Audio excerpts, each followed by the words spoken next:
Muy buenas tardes y gracias por acompañarnos otra vez en este encuentro de Economía Actinver, donde cada semana estamos hablando de temas muy importantes de la coyuntura económica y de la coyuntura política.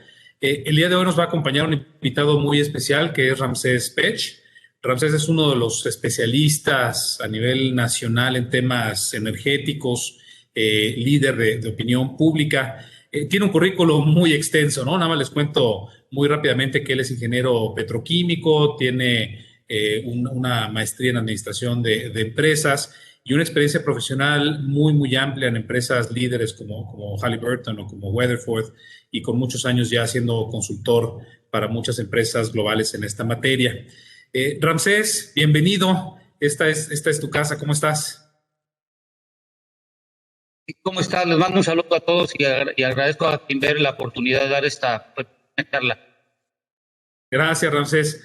Oye, pues habíamos estado platicando ya desde hace un tiempo de que nos acompañaras a un evento como el de hoy para hablar del sector energético, pero en las últimas semanas se ha profundizado pues la crítica en redes sociales, en medios de comunicación respecto a varios temas energéticos a nivel global, pero en el caso mexicano en particular, no sé si es una crítica o no, ya nos contarás, pero sí es un cambio estructural importante el precio del gas LP y además ha estado pues muchas otras cosas por ahí revueltas, ¿no? Gas Bienestar, temas de Pemex, de la CFE, en fin, creo que va a ser una discusión muy interesante. Y antes de darte la palabra para que nos cuentes qué estás viendo, le quiero pedir a todos los que están conectados que conforme vayan teniendo preguntas, y por favor las pueden escribir en el chat, las vamos a estar viendo y en unos 30 minutitos o algo así puede dejar a Ramsés que hable, que nos presente, pero después retomamos para que sea un poquito más interactivo las preguntas que ustedes hagan, que yo se las vaya transmitiendo. Y con eso, pues Ramsés, te cedo la palabra. Bienvenido de nuevo. Bueno, gracias y voy a compartir la pantalla para que todos podamos ver. Y permítame tantito nomás quitar todo esto de los subtítulos y poner el pointer. Bueno, aquí pongo mi cronómetro para que no me pase tanto tiempo. Y lo que yo quiero comentar es que hoy en día en México hay un error sobre cómo estamos viendo la transición energética en el país, porque todo el mundo habla de emisión de cero en el 2050, pero eso se refiere solo a la generación de electricidad. Yo para dar un preámbulo de todo a nivel México y podamos tener una decisión de toda esta información que alguna es pública y análisis que hemos realizado, quiero compartirlo y empezamos en la primera pregunta. El mundo, ¿a dónde está respecto al planeta con el mercado energético? Bueno, hicimos un pequeño análisis que espero que les sirva a todos. Y lo primero que hay que dejar claro que hoy en día en el mundo hay una hipocresía camaleónica energética. Es decir, cada quien está viendo cómo debe de pensar en su región, país y en la latitud como está hoy en día. La energía no opera en papel, se necesitan recursos financieros y seres humanos que puedan operar cualquier planta que se necesite convertir la energía o extraer la energía de la naturaleza.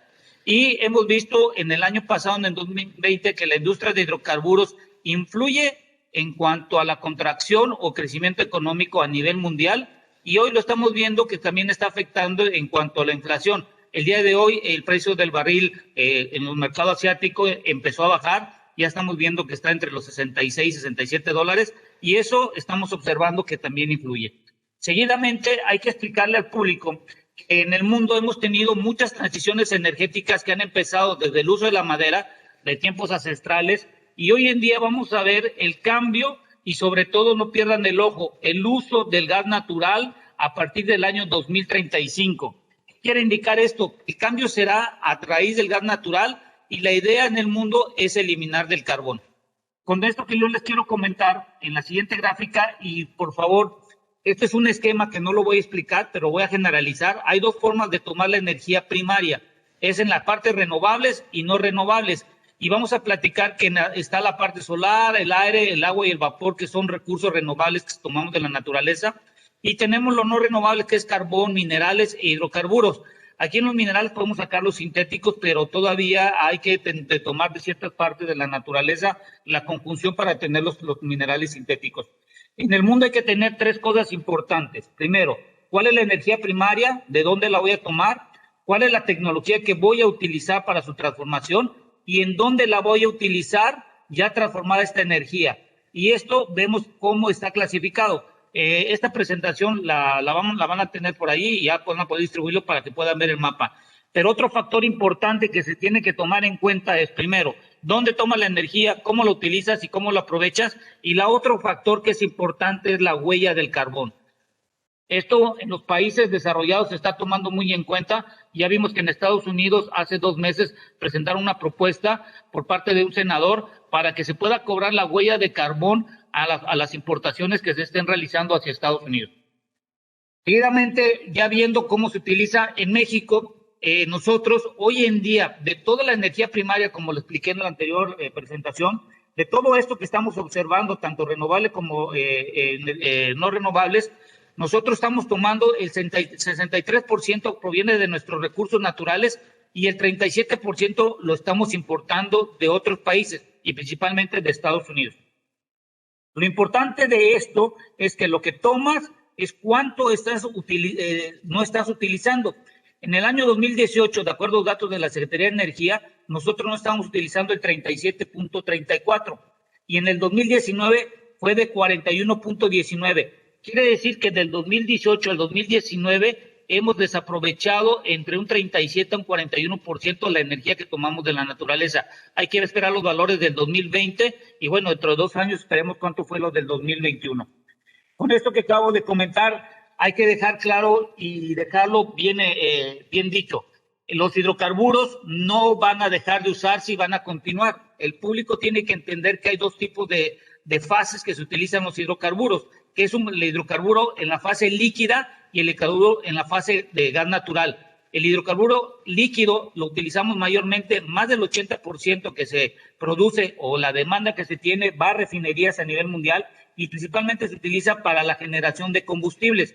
En cambio, el gas natural tiene 2 fases muy importantes, que está la parte de la petroquímica, su almacenamiento y su utilización en la parte de la electricidad. Es aquí donde se va a concentrar el futuro en la parte de la industria de hidrocarburos. Y por favor, no pensemos que de la noche a la mañana van a desaparecer los hidrocarburos. ¿Por qué? Porque las refinerías en el mundo son 719 refinerías que hay con una capacidad de 97 millones de barriles que tienen de capacidad hoy en día, y Estados Unidos y China son los principales que tienen la mayor cantidad de refinerías. Por lo tanto, estamos viendo que China todavía hoy depende sobre todo de la movilización del transporte y todo lo que deriva de la industria de los hidrocarburos. Mucha gente se está preguntando, bueno, la industria de hidrocarburos, ¿en qué influye? Bueno, háganse ustedes esta pregunta, ¿de dónde vas a sacar 700,000 millones de dólares que se tienen promedio en el 2021 de inversión en la industria, en la parte de los combustibles? Hagan esa pregunta a ustedes, cada uno de los que estamos observando. De la noche a la mañana, ¿qué mercado o qué negocio pudiera sustituir esa inversión? Hemos visto que la parte eléctrica ha aumentado del 2015 al 2021 su proyección 723,000. Al público que me está viendo la presentación, por favor, concentrémonos en los cuadritos rojos que remarqué, que es donde está la información que podemos utilizar nosotros para nuestras decisiones. ¿Qué es lo que hace Pemex y la Comisión Federal de Electricidad? Este es el presupuesto que se le dio en el 2021, que es de 961,000 millones de pesos que se le dan a las 2 empresas productivas del Estado.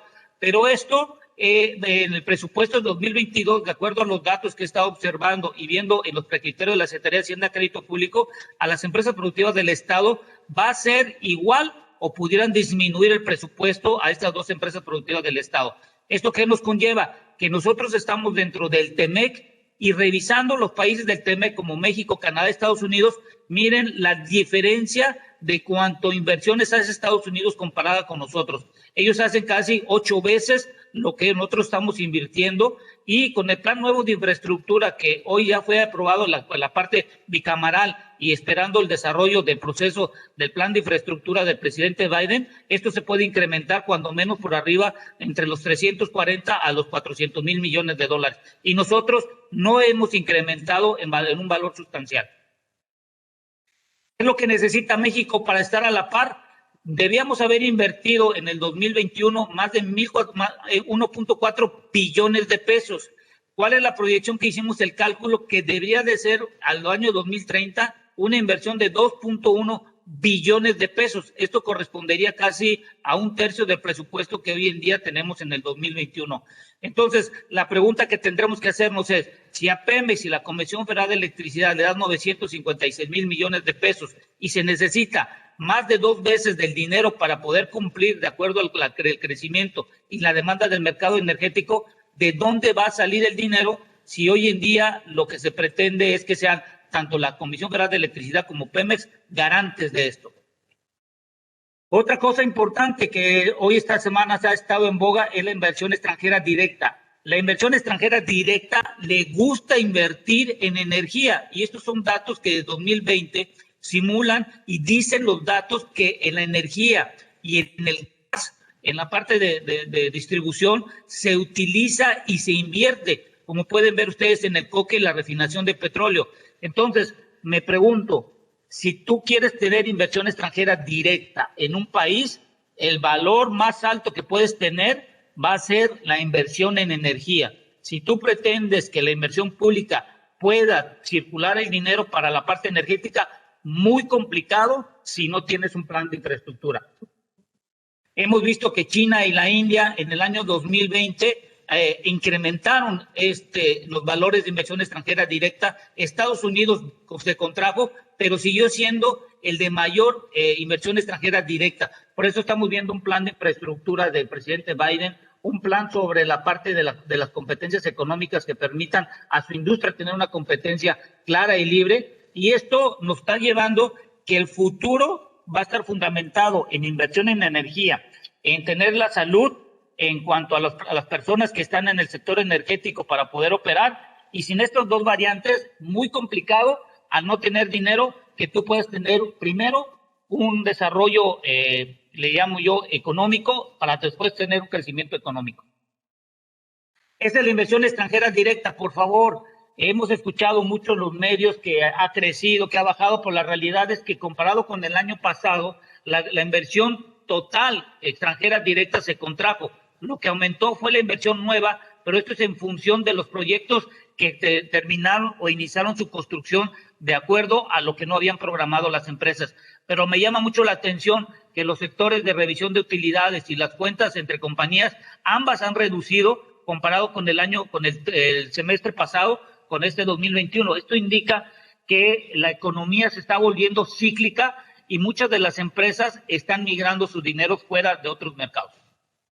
Bueno, dicho esto, lo anterior, quiero presentarles rapidito. Ustedes es una presentación, no pierdan, por favor, no, vamos a, el internet nos está fallando ahorita por la parte, pero lo que ustedes están viendo de rojos es desde el año, hace 56 años, cómo era la inversión, cómo era la utilización de los hidrocarburos del crudo. Y si ustedes se ven en rojo, el 40% se ha mantenido en el mundo, donde vemos aquí en México, en el año que ustedes están viendo, del año 2004, México dependía casi el 55% y todavía no teníamos energías que se utilizaran de las llamadas limpias. Esto lo vemos ya en el año 2019. Lo que nos indica es que no vamos a ver que se deje de utilizar la industria de hidrocarburos en su momento dado. Permítame tantito. Bueno, ya dimos un preámbulo y para concluir esta primera parte, necesitas inversión extranjera directa. El dinero sí quiere invertir en energía. Necesitamos más de casi 2 billones de pesos para la inversión en el sector energético. Necesitamos dinero que fluya, porque si no fluye se mantiene una economía cíclica y llevar a la siguiente fase. ¿Cómo está México en cuanto al mercado de hidrocarburos? ¿En dónde estamos? Bueno, vamos a empezar con esta gráfica. Esta línea significa el presupuesto que se tiene por año y esto está convertido al tipo de cambio de cada año en promedio. Cuando ustedes ven aquí en el año 2014 que hay una declinación en cuanto se hace la conversión a dólares, esto significa la depreciación de nuestra moneda comparada con el dólar. No significa que el presupuesto se redujo. Entonces hicimos un ejercicio y evaluamos y determinamos al sumar la deuda de Pemex, que es lo de verde, más la deuda externa del país, ambas deudas en el año 2016, 2017 ya es mayor comparado con el presupuesto de los ingresos que tenemos en cada año que se va programando dentro de la Cámara de Diputados. Fíjese, esto es un dato importante. Imagina un negocio en donde tu deuda externa y la deuda de tu principal empresa, la suma de estos dos, están por arriba de los ingresos que tienes hoy en día. Bueno, es un problema que esto las calificadoras, creo, en un momento dado también ya lo están observando. Esta es la gráfica que podríamos ver más concentrada, en donde esta es la deuda del país más la deuda de Pemex. Miren, el cruce aquí fue en el año 2016, en donde estamos teniendo hoy en día que es más grande la deuda del país con la de Pemex y menos ingresos estamos teniendo cuando se hace la conversión de acuerdo al tipo de cambio de cada año. Un dato muy importante, en últimos resultados de Pemex, observamos que la deuda de corto plazo se ha aumentado casi 3 veces el valor que tenía en el 2018. Es decir, el valor del 2018 era de 6,000 y hoy es de 24,000. Y esta deuda de corto plazo está dirigida directamente a la deuda con los proveedores que tiene Pemex. Pero la de largo plazo, esta es la que tenemos que tener mucho cuidado, porque hoy en día no se está pagando la deuda, sino lo único que se está realizando es mandar una mayor cantidad de deuda a partir del año 2030. ¿Qué es lo que tenemos que hacer para Pemex? Simplemente reducir el derecho de utilidad compartida que llamamos el DUC, y esto debería de reducirse de un 54%, cuando menos por debajo del 35%. Y la otra, que se permitiera a Pemex tener farm out en el sentido de que pudiéramos quitarle el estrés financiero, porque ya lo hemos visto que de acuerdo a los presupuestos que le dan a Pemex, a veces no cubre la necesidad de la inversión, y lo estamos viendo en el campo Sama, que hay que ver, que ahora que va a ser el operador, cuánto dinero le van a dar para poder desarrollar y estar a la par de su socio comercial que hoy van a tener en Sama. Permítanme. Una disculpa. Entonces, lo que hay que hacer con Pemex es reducirle el estrés. Esto es lo más importante. Ahora, cuando yo ya meto la producción de Pemex, que es esta línea negra, y está por medio Fox, Calderón y todo así, hicimos las gráficas, podemos ver que la producción empezó a declinar, pero la deuda de Pemex se empezó a incrementar, y este cruce se ve en el año 2015. Hay que dejar claro que Pemex ha sido, está siendo y podría ser siendo utilizada como parte garante de los ingresos por medio de los impuestos que devuelve a la nación, ya sea por la venta de combustibles o por los derechos que tiene que pagar por la extracción. Pero esto es muy preocupante, ver a que la producción está por debajo y ha declinado, y hoy se ha mantenido la misma, pero la deuda ha incrementado.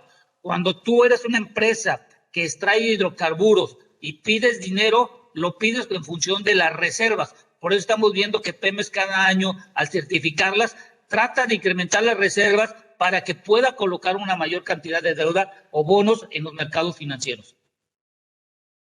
Otra cosa que hay que entender, para ser autosuficientes, del total de la demanda que Pemex pone y coloca en el mercado en nuestro país, llámese gas licuado de petróleo, llámese gasolinas, diésel, gas natural y todos los commodities que conocemos hoy en día, que Pemex debería de ser, de acuerdo a la nueva visión que se tiene hoy en día, más del 70 al 75% lo importa. Solo estamos produciendo entre un 20 hasta un 30% de todo lo que les acabo de comentar.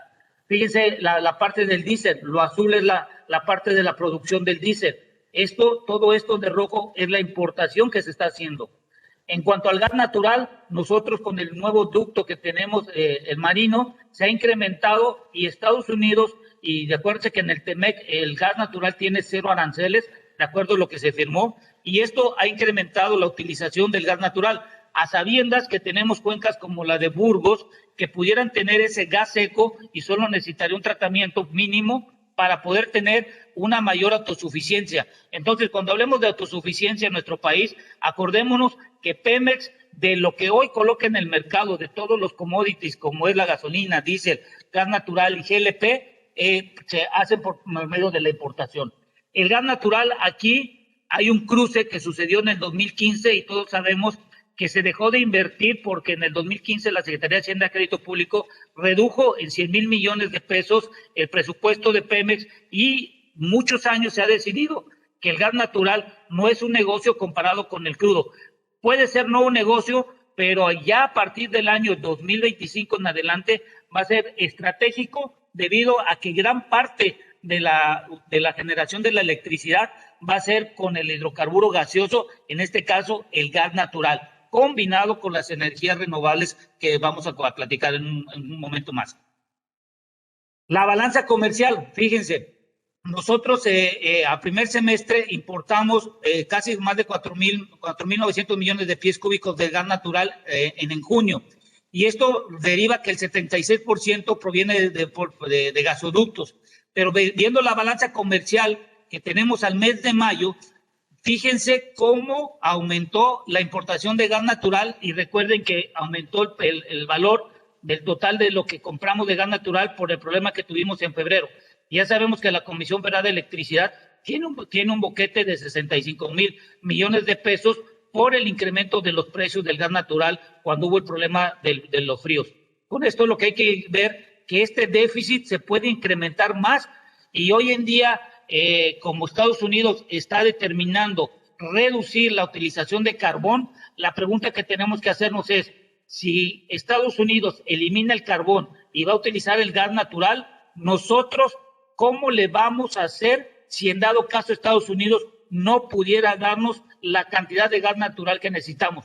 Ya lo vimos ahorita en la consulta pública de Senagas, que la demanda de gas natural comparada con las consultas del año pasado se está incrementando y esto es un gran problema, aunado que en nuestro país no tenemos centros de almacenamiento de gas natural. Estados Unidos puede tener hasta 30 a 40 días de almacenamiento de gas de acuerdo al consumo que tienen hoy en día. Otro problema que tenemos que tener en nuestro país y visualizar, esta es una refinería que debería ser normal, es casi un círculo, y van a ver ustedes del lado derecho cómo está nuestra refinería. Esta es la refinería de Salina Cruz, es en función de la utilización de las refinerías. Pareciera un dibujo de que se realizan, pero es cómo está la eficiencia en las primeras 29 semanas en Salina Cruz. Este es Salamanca, comparado con lo azul no vemos una uniformidad. Este es Tula, esta es Minatitlán, fíjense cómo está Minatitlán, y esta es Cadereyta, y esto es Madero. Significa de las 6 refinerías que tenemos en nuestro país, ninguna cumple con tener una refinería que pueda estar como el círculo azul que tenemos hoy en día. Esto es problemático porque si queremos ser autosuficientes de gasolina y diésel y turbocina, va a ser muy complicado si nuestras refinerías no se incrementa la producción, no se incrementa la utilización de estas mismas. Pero para hacerlo, para esto necesitamos dinero. Lo otro, hay que dejarlo bien claro, Pemex se ha convertido, y lo digo aunque se escuche raro, en un trader. ¿Por qué? Porque como importa gasolina, diésel, gas licuado de petróleo y turbocina para poder cumplir la demanda y poder estar dentro del mercado, esto lo sitúa en un gran problema de acuerdo a las balances que podemos ver aquí nosotros. Lo naranjado es la producción y lo gris es la importación. Fíjense cómo ha aumentado a lo largo de los años la parte del diésel y la turbocina, el GLP y la gasolina, ha aumentado su importación y disminuido la parte de la producción en nuestro país de estos productos que acabo de comentar. ¿Dónde está el mercado eléctrico? Resumiendo lo anterior, la industria de hidrocarburos no depende solo de Pemex, sino hay que meter empresas privadas que pueden ayudar. Se necesita dinero. La Pemex no puede hacer el total de la extracción, transformación en función de las refinerías que hoy en día tienen una baja utilización. Y Dos Bocas es una refinería que es estratégica hoy en día ante la baja utilización y por las continuas fallas y accidentes que están teniendo. Por lo pronto no sabemos cuál de las 6, cuál es la vida útil o cuándo alguna de ellas dejaría de funcionar. En cuanto al mercado eléctrico, la disputa que tiene la Comisión Federal de Electricidad con los privados radica principalmente en el modelo de negocio. La Comisión Federal de Electricidad ya se dio cuenta que tener lo que llamamos nosotros el total de usuarios que existen son de 45 millones de usuarios, donde hay un promedio de 30 megawatt por hora y anualmente se consumen 266,000. El negocio está en la empresa mediana, donde ellos están consumiendo una alta cantidad de megawatt por hora promedio y es una menor cantidad de usuarios. La Comisión Federal de Electricidad lo que quiere es este mercado de la parte de residencial que estamos viendo aquí, que son 40 millones de usuarios comparado con 410,000, fíjense cuánto es el consumo, de 8 contra 11, pero son 40 millones de usuarios contra 410,000. Es por eso que estamos viendo la disputa que tiene la Comisión Federal de Electricidad, porque ya se dieron cuenta que el mercado no es tanto la parte residencial, sino la empresa de mediana. Con esto quiero comentar que no todo lo que ustedes escuchen es realmente lo que sucede. Cuando dicen que existe una capacidad instalada total más o menos de 86,000 megawatts en nuestro país de generación de electricidad, no quiere decir que todas las plantas se utilizan al 100%. En nuestro país, la utilización de las plantas están alrededor, y el promedio que se ha observado, están más o menos alrededor entre el 38, el 37 y el 40% de la utilización de la planta en promedio. ¿Qué quiere decir esto? Que las plantas no están generando el 100%, sino el total de la capacidad está fluctuando entre el 40 y el 45% de la utilización. Es por eso cuando ustedes escuchen, es que hay una capacidad instalada de 86,000, no significa que están produciendo de 86. Están produciendo cuando menos entre el 40 y el 50%, y dependerá de cada una de las tecnologías. El otro problema del mercado del sector eléctrico es la parte de la distribución de la electricidad, es decir, las carreteras por donde debe viajar la electricidad. Ya lo hemos visto con diferentes paros y problemas que han visto en la zona norte-noroeste y explicaciones que ha dado la Comisión Federal de Electricidad, pero la realidad es que no hay una inversión en nuevas carreteras que pueda fluir la parte de la electricidad. Y si la demanda en nuestro país, como vamos a ver a continuación, está creciendo entre un 2 o un 3% de la demanda y sobre todo ligado al consumo, imagínense si no tenemos nuevas carreteras, la congestión que se va a tener y el incremento de las tarifas en cuanto a los nodos por la congestión que se va a tener para la distribución de la electricidad. Esto es lo que les comentaba. En el país hay instalado alrededor de 44,835 de la Comisión Federal de Electricidad. Las PIEs, que son los privados que tienen los contratos famosos legados con PEMES de 16,000, los privados que son los que venden su electricidad con algún suministrador calificado entre los mercados eléctricos mayoristas, y PEMES 921. Todo esto sin unas líneas buenas de distribución y de transmisión, sin una mejor utilización de la generación de la electricidad, lo que nos va a llegar va a ser un colapso en menos de 10 años de nuestro sistema eléctrico ante la falta de inversión, sobre todo en las líneas de transmisión y distribución. ¿Por qué? Porque estamos viendo un crecimiento de 2.5 a 3%, donde la parte peninsular, donde está Campeche, Yucatán y Quintana Roo, aumentará su demanda en función de datos del PRODECEN que sacaron en última fecha. ¿Qué es lo que quiero dejar en la parte del mercado eléctrico? Muchos han escuchado que ha bajado la electricidad a nivel mundial en cuanto al tipo de la energía, cómo se genera. La parte fotovoltaica solar ha bajado de 359 en el 2009 al 37%, una reducción del 90%. Esto es importante, que debe ser tomado en nuestro país en función de las plantas de ciclo combinado, en función de la parte la solar y la eólica, que estos tres rubros son los que tienen una menor cantidad en el costo. Por lo tanto, deberíamos hacer un mix entre la energía fotovoltaica, eólica, las plantas de ciclo combinado, geotermia. En México hay geotermia, pero no se ha desarrollado porque tampoco se está invirtiendo. Y la parte nuclear, ya vemos que se ha aumentado en cuanto al costo, sobre todo por los minerales que han aumentado y sobre todo la seguridad de las plantas a raíz de los accidentes que hemos tenido en los últimos años. Con esto, el mercado de hidrocarburos y el mercado eléctrico en México ya observamos y podemos tener los valores para tener una definición y la mejor decisión. Y con estos dos, el sector de hidrocarburos y la parte eléctrica, ¿en qué afecta al usuario? Simplemente fíjense, nosotros en la parte, este es el cálculo del precio del costo unitario de un litro de la gasolina regular. Lo verde, como ustedes pueden observar, son los impuestos. Acuérdense que del año 2000 a 2014 era un subsidio lo que se tenía, y a partir del año 2007 se aumentó este subsidio, y fíjense cuánto era el impuesto, era relativamente nada más que el IVA, nada más porque subsidiábamos. A partir del año 2014, cuando cambia la reforma energética y entra y se elimina el subsidio y entra lo que llamamos hoy en día el estímulo, esto benefició a la nación porque tuvo una mayor cantidad de ingresos por cada impuesto y cada litro que estamos pagando nosotros.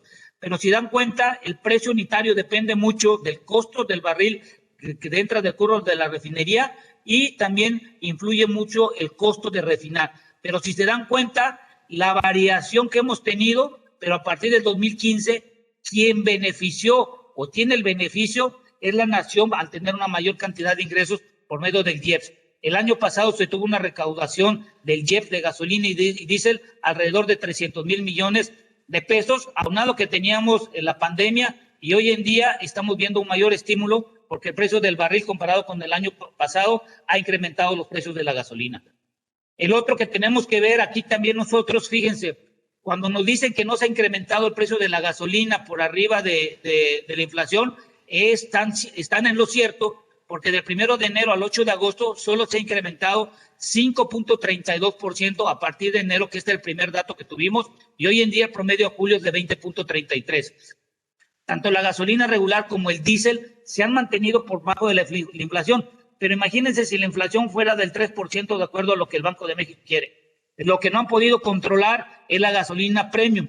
¿Qué es lo que controlan? El mercado de combustibles, gasolina y diésel es un mercado controlado que depende mucho de los estímulos que dé cada semana la Secretaría de Hacienda Crédito Público. Y hoy los estímulos que está dando en función del precio del barril y de la fórmula que tienen para calcular esto, están mermando en cuanto a los ingresos que tiene de la nación. Es por eso importante evaluar que si la inflación va a estar por arriba del 5.5%, hay que revisar cuánto va a ser el incremento del impuesto, porque acuérdense que el impuesto del IEPS se incrementa en función de la inflación observada del año pasado. El otro que hay que tener en cuenta del consumidor es el gas licuado de petróleo. Este es un esquema desde que empieza de las refinerías, del centro procesador de gas y de las petroquímicas, y el problema no radica en cuanto a la forma, porque ya sabemos que lo importamos, sino radica que el 80% del negocio del gas licuado de petróleo depende de la logística.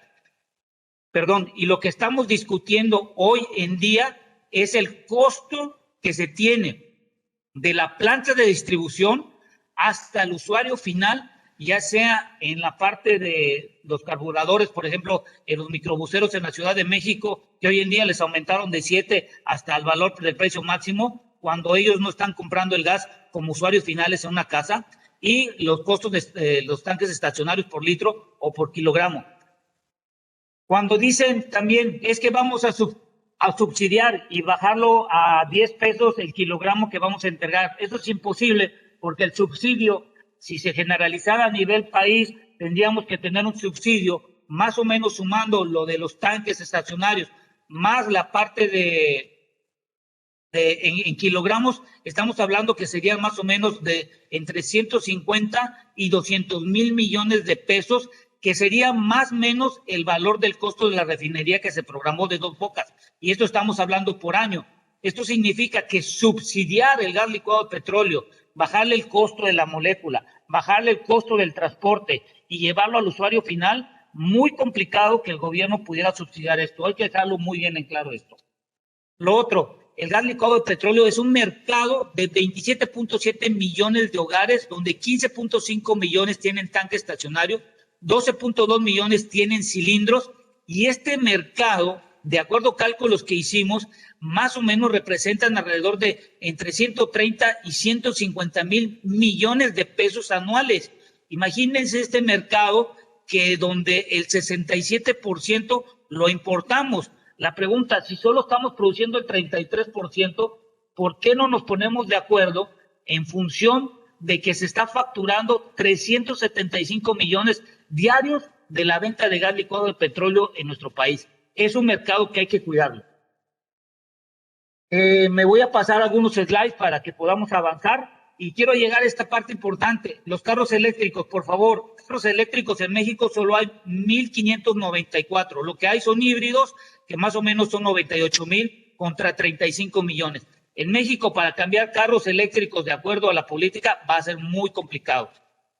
Esta es una proyección que hicimos de los carros de acuerdo a lo que vimos del año 2020 al año 2050, y todavía vamos a tener los carros de combustión en un porcentaje de más de 800 millones de carros que van a estar circulando en el mundo. En el mundo hoy en día hay alrededor de más de 1.200 millones de carros, y el crecimiento que se espera, que puede ser en 2050, de más de 1.800 millones de carros. Para el año 2100 es cuando nosotros estamos evaluando que dejarán de existir los carros de combustión. Con esto quiero concluir en la parte de los carros eléctricos. Vean en este cuadro cuánto cuesta hoy en día, de acuerdo a estadísticas que salieron hace un pocos días. Un carro eléctrico, el de menor costo, vale $33,000, que son entre 600 y 700 mil pesos. Y vi que iba a llegar un nuevo carro eléctrico que va a costar entre 900 hasta 1.2 millones de pesos. La pregunta es, de acuerdo a nuestro poder adquisitivo y de acuerdo a lo que tenemos hoy en día, muy complicado.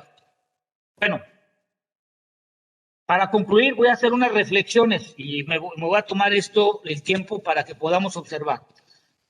Hemos visto que hoy en día Pemex y la Comisión Federal de Electricidad la queremos convertir en garantes del sector energético, pero un mercado que no tengan competidores, en lugar de competir por los consumidores, está consumiendo a sus competidores. Y estos competidores, al no tener dinero ni poder adquisitivo, la pregunta es, ¿quién va a pagar por esos energéticos? ¿Quién va a pagar por tener infraestructura? Si el mercado no crece, el dinero se va a ir y va a buscar mercados que realmente demanden y puedan cumplir con las inversiones para su recuperación. Esto me da, y hicimos una revisión con datos del INEGI, en donde hoy en día, del año de enero del 2018 a junio del 2021, hay casi 7.4 millones de personas, un incremento del 22%, que ganan entre 1 a 3 salarios mínimos. Miren, el año de enero de 2018 habían 33.5 millones de personas ganando entre 1 a 3, y hoy están ganando alrededor de 41 millones de personas. Cuando esto es lo que significa de algunas de las variables que, como comentó la Coneval, se está reduciendo el poder adquisitivo, estamos teniendo una mayor cantidad de pobreza, y con esto el dinero que está en nuestro país se está convirtiendo en una economía circulante con la salida de capitales, y por ende nuestro Producto Interno Bruto sí vamos a tener un crecimiento, como lo han estimado, entre el 5 y el 6%, pero recordemos que viene de un rebote. Con esto, con una información que hace unos minutos pude observar, hay 9 personas de millones con trabajo formal, 35.3 millones con trabajo precario y 24.6 personas excluidas. ¿Cómo vas a tener un crecimiento si no tienes un desarrollo económico? Eso es lo que tenemos que estar revisando hoy en día. Segundo, la población en sectores de millones. Fíjense, nosotros somos una compañía de servicios. En enero de 2018 habían 32.23 millones de personas en el sector terciario, donde se dan los servicios, y hoy en día solo somos 34. Pero la parte de donde se hacen los negocios en el sector secundario no ha tenido un crecimiento. De 13.5 se contrajo a 13.34. La gente de este sector secundario se ha ido al sector de servicios, pero esto incremental significa que están ganando una menor cantidad de dinero derivado por la contracción de la oferta del trabajo. Otro punto, el COVID nos ha dado a ponernos a una contracción en cuanto al número de personas de acuerdo al crecimiento poblacional. Estos son el crecimiento poblacional de enero a diciembre de cada año, y fíjense, de enero a junio del 2021 no ha habido un crecimiento en función de todas las personas que hoy en día ya no se encuentran con nosotros, y esto va a ser un problema de largo plazo, porque el Producto Interno Bruto depende mucho, sobre todo, de cada individuo que se incorpore a la población económicamente activa. En una mayor disminución de personas que pudieran en el futuro ayudar al incremento y sobre todo al desarrollo con el crecimiento económico, esto hay que tener en cuenta que hoy en día el PIB per cápita del 2018 al 2020 se redujo 22,000 pesos en función de lo que estamos observando. Y este dato es el PIB per cápita, que aunado con la información anterior, fíjense, nosotros en el año 2000 eran más o menos $7,700 que ganábamos, el PIB per cápita en el promedio dividido entre toda la población. y solo al 2020 es de 8,420, cuando en Estados Unidos y Canadá se han ido al doble. Y metiendo los tres países que están en el TEMEC, México, de acuerdo a las proyecciones del Fondo Monetario Internacional, no va a tener un crecimiento en cuanto al PIB per cápita comparado con nuestros socios comerciales. Y esto me llama mucho la atención porque en el año 2009 es cuando tuvimos el PIB per cápita más bajo y en el año 2014 el más alto, y hoy en día en el 2020 casi estamos igual que en 2009. Para llegar del 2009 al 2014 pasaron 5 años. A nosotros nos va a durar alrededor de 6 años para poder llegar a más o menos al valor más alto que obtuvimos en el 2014. Esto creo que tenemos que ir revisándolo con cuidado y con lupa. Bueno, cuando el planeta está confirmado que hay 2 ejes, hay países que continuarán utilizando la industria de hidrocarburos y carbón hasta el 2050, pero ojo, muchos van a cambiar en la forma de la generación y van a continuar invirtiendo en este tipo de industrias. México, ¿cuál va a ser el camino que va a seguir ante no haber un plan estratégico de largo plazo? Ahora, para concluir, y esto es una pregunta que debemos de tener todos nosotros, ¿quién pagará por la energía, servicios o productos a no circular el dinero que no sea del presupuesto de la nación, que provenga de los salarios de burócratas o apoyos a programas a la sociedad?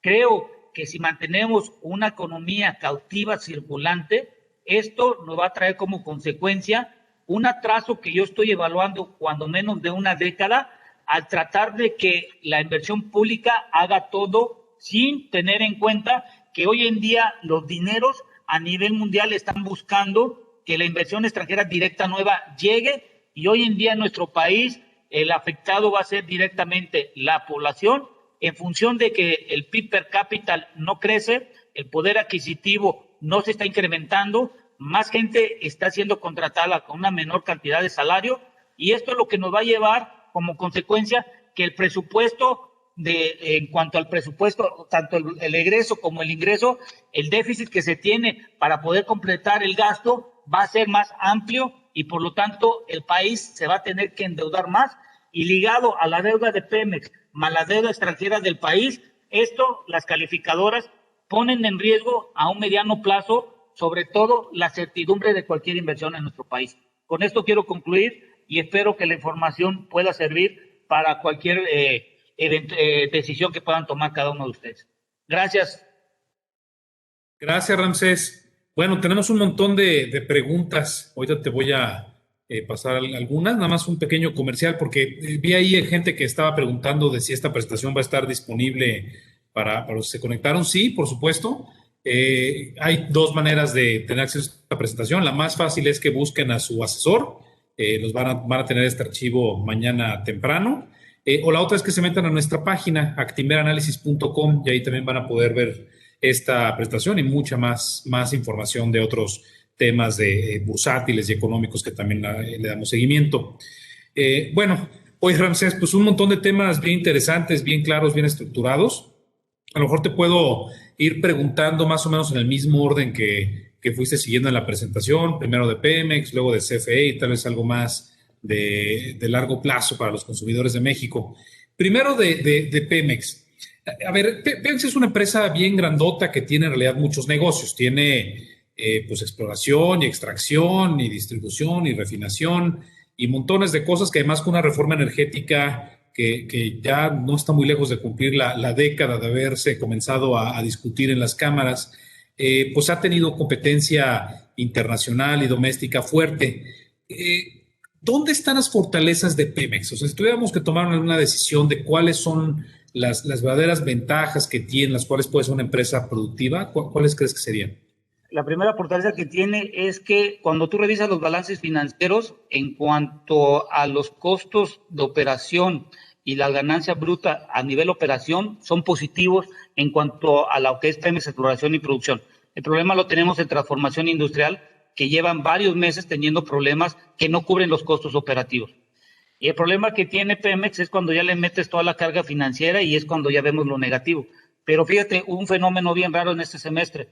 Pemex Exploración y Producción salió positivo, pero transformación industrial sale negativo. Entonces, lo positivo de tu primo que extrae el hidrocarburo contra el primo que transforma, te come y te vuelve negativo al final de tu balance como empresa.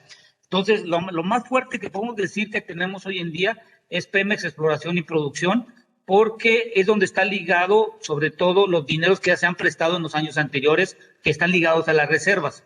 El problema que tú y yo conocemos es que a Pemex lo utilizaron como la caja chica porque le pedía la deuda y por medio de la deuda lo metía dentro de Pemex y le decían, págame el 85% de derechos de impuestos, y ese dinero que entraba de deuda servía para el gasto corriente. Es por eso que muchas de las calificadoras ligan el problema de Pemex con la parte nacional, sobre todo en ese sentido. Ok. Y bueno, hablando de transformación industrial, dos de los temas que tal vez están en el radar de la opinión pública tiene que ver con las refinerías. Por un lado, la refinería de Dos Bocas y por otro lado, la compra de la refinería de Deer Park en Estados Unidos. ¿Tiene algún tipo de argumento la administración actual y las pasadas y las futuras respecto a la soberanía energética, sobre todo de gasolina? Y que tal vez en este sector en particular pudieras algo de sentido tener pérdidas o no. O sea, sí hay manera de cumplir las dos. Mira, el problema de transformación industrial tiene pérdidas porque las plantas no se le está invirtiendo en lo que es un mantenimiento correctivo. Nomás lo que están haciendo es un mantenimiento preventivo y no están corrigiendo. Entonces, no hacer un mantenimiento correctivo, es decir, haz de cuenta que nomás le están pintando y no le están cambiando la bomba, por así decirlo. Entonces, tienes que hacerle una mayor inversión porque ciertas partes de los procesos no están cumpliendo porque esas plantas, por ejemplo, una refinería, la de Madero, tiene más de 100 años y la última tiene más de 70 años. Entonces, la pregunta, más de 40 años, perdón. La pregunta es, de las 6 refinerías, ¿cuál es el diagnóstico de la vida útil en función de la operación que tienen hoy en día y su utilización? Ya lo hemos visto, Minatitlán, Madero, el mes pasado estuvo parado. Minatitlán tuvo accidente, Salina Cruz tuvo un accidente hace poquito. Entonces, cuando alguien me pregunta y me dice, ¿y Dos Bocas? Bueno, Dos Bocas, de ser una idea conceptual de una decisión que se tomó por esta administración, hoy ya se convierte en algo estratégico porque de las 6, yo no sé cuál es la que tiene una vida útil de 10 años o cuánto es la vida útil más. Entonces, cuando tú te metes en un modelo de negocio, tú tienes que asegurar que cuando las 6 refinerías deberían estar utilizándose al 80% mínimo, pero hoy están al 40%. Entonces, cuando yo hago una corrida financiera y un balance de transformación industrial, me indican y todo me indican que para que sea positivo, con márgenes de ganancias de refinación de acuerdo a los estándares mundiales, debe de estar cuando mínimo de 85% de utilización. Pero si están todas al 45%, te falta un 40%, pero eso necesitas meterle dinero para hacer mantenimientos correctivos. Entonces, la discrepancia está con lo de Deer Park, acuérdense que todavía está en negociaciones y ya en Estados Unidos están diciendo que no conviene y es un relajo que se trae. Pero la pregunta es, ¿de dónde vas a pagar el dinero? Porque están diciendo que van a ir de unos fondos de Banobras y sabemos que de Banobras no es para eso, está construido. Y es un dinero que vas a sacar del país y lo vas a pagar una refinería y en donde los beneficiados va a ser la cadena de proveeduría de ese mercado. En vez que dejes ese dinero en donde el plan de infraestructura, si se acuerdan, que llevamos 2 años en el famoso plan de infraestructura y que no he visto yo ningún plan todavía. Entonces, esas son las preguntas que hay que empezar a hacernos hoy en día. Y bueno, siguiendo con esta línea, veo aquí una pregunta de MBBF, dice, ¿y no saldría mejor invertir para mejorar las que se tienen en lugar de hacer una nueva? Sí, y lo que se tiene que hacer es lo que llamamos mantenimiento, es que tú le ayudes a darle una corrección a tu planta, pero manejas el mismo volumen de salida. Cuando haces una reconfiguración como lo que han anunciado de Tula, es invertir entre más de 2,000 millones de dólares, pero para aumentar el volumen de salida de productos de mejor calidad. Hoy, en las 6 refinerías de nuestro país, 5, el principal producto es el combustóleo. Solo la de Cadereyta está sacando gasolina. Pero si se acuerdan en las gráficas que vimos, ya comparado el gas LP junto con la gasolina, junto con el diésel y el gas natural, más del 70% de estos 4 productos lo importamos. Entonces, ¿qué estás haciendo a Pemex? Lo que yo hago operativamente, lo están estresando para cumplir algo que con el dinero que le están dando, que tanto a Pemex como a Comisión Federal de Electricidad, quieren que todo el mercado se cubra. Y eso va a ser complicado. Y hay que dejar algo bien claro. En México no hay un plan de nación, porque antes del 2014 todo hacía Pemex y Comisión Federal de Electricidad y todo el mundo nos contratábamos por medio de licitaciones. Después del 2014 se abre el mercado y cada quien puede hacer su negocio, pero ahora dependemos de la regulación. Yo estoy de acuerdo que existan las regulaciones, pero también las regulaciones que se acoplen al negocio. Si se dan cuenta, llevamos casi 2 años en donde no hay nueva infraestructura en el sector energético. Y 2 años en la industria energética significan un atraso de una década, porque un proyecto no es de la noche a la mañana que se va a instalar y va a operar. Cuando menos tardas en un promedio, desde que inicias la concepción de la idea hasta el inicio de operación, entre 6 a 8 años para iniciar a operar una planta energética. La pregunta es, si seguimos atrasándonos y declarándonos en toda la parte legal, bueno, pues vamos a seguir esperando que vamos a ser codependientes de nuestro vecino país, el TEMEC, hoy que el TEMEC es altamente rigurista y lo estamos viendo hoy con sobre todo las controversias en cuanto a los sindicatos y todo lo que estamos viendo hoy en día. Ok. Bueno, de hecho hay varias preguntas más de Pemex. Déjate un par más y luego pasamos a algunas de CFE y de energías limpias. Hay una pregunta que, bueno, no sé mucho el tema, pero pregunta a Karina que si sabes si se tienen planes por parte de Pemex de usar biocombustibles o una mezcla tipo 10, 25, etanol y gasolina. Bueno, hoy en día la Comisión Reguladora de Energía está viendo la proporción de utilización de oxigenantes, y los oxigenantes está el metilterbutil etílico, el MTB, que se utiliza en México desde hace muchos años, pero ya está prohibido en varios estados de Estados Unidos. Y hay el uso del etanol que se ha manejado y se manejó hasta un 10% y hoy hasta un día 5.8%. Ya vino la embajadora Taí y estuvo con el secretario de Agricultura y con la secretaria de Economía y proporcionaron utilizar como oxigenantes al etanol. ¿Y por qué el etanol? Porque el etanol proporciona una mayor cantidad de oxígeno para la combustión. ¿Qué es lo que quieres hacer tú con estos combustibles renovables? Es que puedas tener una mejor combustión y una menor reducción y una mayor distancia en los automóviles. En el Reino Unido, a partir de septiembre, todas las gasolinas van a tener 10%. En la India van a tener el 10% y van a aumentar hasta casi el 40 al 50% como en Brasil. Quiere decir que en México, hoy en día, que se está viendo a nivel mundial la calidad de aire, creo que los oxigenantes como el etanol y el MTBE pueden combinarse ambos, pero siempre tenemos que tener mucho cuidado en cuanto a la proporcionalidad en la combustión, cuánto es lo que tiene de contaminantes. Lo estamos viendo en Nuevo León. En Nuevo León están preocupados y yo creo que Nuevo León va a ser la California como la California mexicana, porque en Nuevo León están peleando por tener el 10% de etanol. En Guadalajara están observando que tienen problemas en cuanto a la calidad de los combustibles. Y hemos de recordar que las 6 refinerías de nuestro país no tienen un estándar de salida de los combustibles. Por lo tanto, creo que ver la parte de biocombustibles o los combustibles que llaman hoy renovables va a ser una parte fundamental.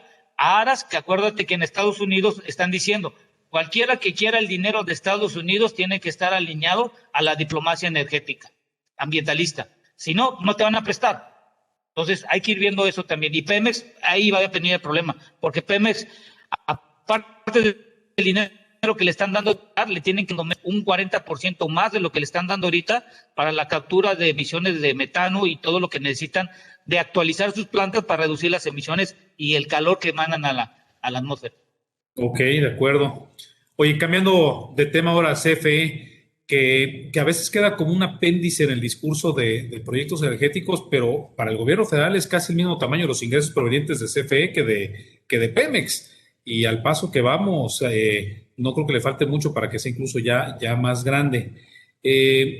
¿Por qué no hay tanta discusión de CFE allá afuera, más de Pemex?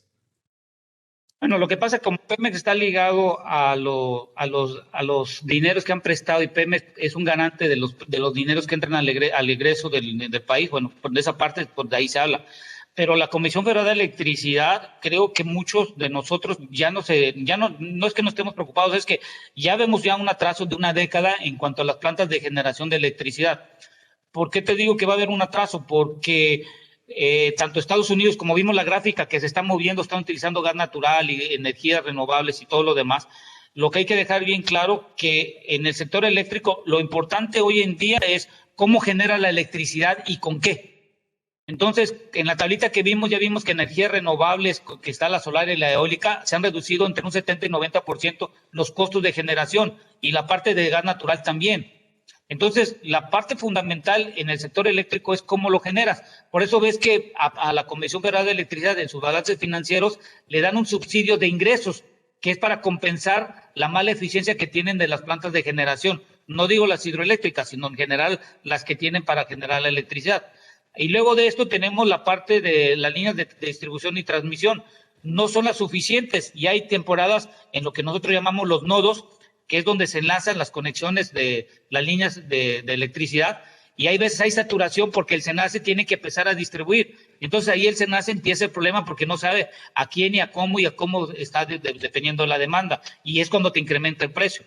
Entonces, hoy en día en México es un gran problema que si seguimos hoy discutiendo en la parte legal, cada planta y cada trazo va a ser un problema. Ya vimos la Comisión Federal de Electricidad que quiso sacar las licitaciones, cosa que todavía no han salido, para las plantas de generación de electricidad. Entonces, aunado a todo esto, imagínate un atraso comparado con nuestros socios comerciales, con Canadá y Estados Unidos. ¿Dónde vamos a quedar? Ok. No, y hablando de socios comerciales, también un par de preguntas alrededor de eso. El primero es, ¿qué rol tiene México en cuanto a la generación de contaminación a nivel tratado de libre comercio? O sea, con eso me refiero a que México tiene un tratado de libre comercio con Estados Unidos, es una parte integral de las cadenas de valor, principalmente en el sector manufacturero, pero al mismo tiempo México tiene compromisos adquiridos con los acuerdos de París. El Tratado de Libre Comercio incluso tenía varias cláusulas respecto al medio ambiente. ¿Está México obligado a cumplir ciertos protocolos de contaminación y ves algún tipo de umbral que esté a punto de superarse? Ya se superó. Lo hemos visto en los datos de Pemex, que se han incrementado sus emisiones de dióxido de carbono y de calor, tanto en la parte de exploración como transformación. En la parte de la Comisión Federal de Electricidad, ciertas plantas, no todas, recordemos que el combustorio no es mucho el porcentaje que se utiliza, pero las demás plantas térmicas sí. Acuérdate que cuando se genera electricidad, se genera calor y ese calor no es capturado, sino es emanado al ambiente. Y todo esto lo está conllevando que lo del COP21 y todas las políticas que estamos teniendo hoy en día y las declaraciones es que no estamos teniendo una conceptualización del mercado de la diplomacia ambientalista en el sentido de la captura de gases de efecto invernadero, calor y sobre todo la inversión de nueva tecnología que te ayude a maximizar la utilización de cada materia prima para generar electricidad. Hay que dejar algo bien claro. La emisión cero al año 2050 no se refiere a dejar de utilizar los hidrocarburos, tanto líquidos como gaseosos, sino se refiere a la forma de generar la electricidad. Y hay que dejar algo bien claro, y eso que dejárselo bien a los que nos están escuchando. La energía limpia en nuestro país, de acuerdo a la normatividad, es aquella que pueda producir menos de 100 kilogramos de dióxido de carbono por cada megawatt, se considera energía limpia. Es decir, puede tener una combustión que genere menos de 100 kilogramos. El gas natural genera entre 200 y 300 kilos, por eso no es una energía limpia, pero es la parte fundamental por ser más barata y menos contaminante. En cambio, hoy en día, para que México se pueda alinear con nuestros socios comerciales, donde el plan de infraestructura tiene contemplado la generación de fuentes de empleo para construir carros eléctricos en Canadá, la captura y todo lo que estamos viendo, la pregunta es, imaginemos este caso hipotético en donde Pemex y CFE sean los únicos que puedan dar la garantía de la parte eléctrica. Si le estás dando 950 mil millones de pesos, tendrías que darle cuando menos otros 500 a 600 mil solo para poder cumplir con lo del COP21 y todo lo de los gases de efecto invernadero y todo lo que conlleva. Porque hay que dejarlo bien claro, nosotros no producimos tecnología, importamos tecnología y somos manufactureros de tecnología. Por lo pronto, lo que te digo, si importas la mayor cantidad de commodities para generar tu movimiento energético y la tecnología la importas y hoy en día estás dependiendo del poder adquisitivo que está mermado y el Producto Interno Bruto ha caído en cuanto al per cápita, imagínate si no dejas entrar capitales de inversión nueva. De acuerdo. Pero ¿qué pasaría si una empresa global ve que la parte mexicana no está cumpliendo con los protocolos de emisiones? ¿Corremos el riesgo de que tengan que producir en otro país, que hicieran las fábricas mexicanas? Sí, se van y aparte nos van a sancionar. Recuerda que dentro del TEMEC hay un capítulo de la parte ambiental que tanto Canadá como México tienen que cumplir y estar alineados a las políticas de la región. Es decir, si alguno de los tres tiene una política y empiezan a disminuir las emisiones de gas invernadero, todos tienen que hacer lo mismo porque están dentro de una región. Entonces, si México va a hacer tratados o acuerdos comerciales con otros países, de acuerdo a la política que estamos observando, es que muchos países van a empezar a calcular y tener aranceles en donde está lo que llamo hoy en día, y ojo, hay que tener en cuenta la huella de carbón, y la huella de carbón te dice, ¿cómo produjiste, cómo se produjo este producto? ¿Cuánto calor, cuánto utilizaste, cuánto quemaste, cuánto emanaste? Y comparado con lo mío, te voy a hacer un cálculo de la tarifa de la importación, porque yo no voy a estar absorbiendo esa huella de carbón. Entonces, imagínate a México con esta característica que viene hoy con la nueva diplomacia ambientalista. Pues padrísima la conversación, Ramsés. Ya nada más para concluir, los que están escuchándote, ¿dónde pueden seguirte? ¿Cuáles son tus redes sociales?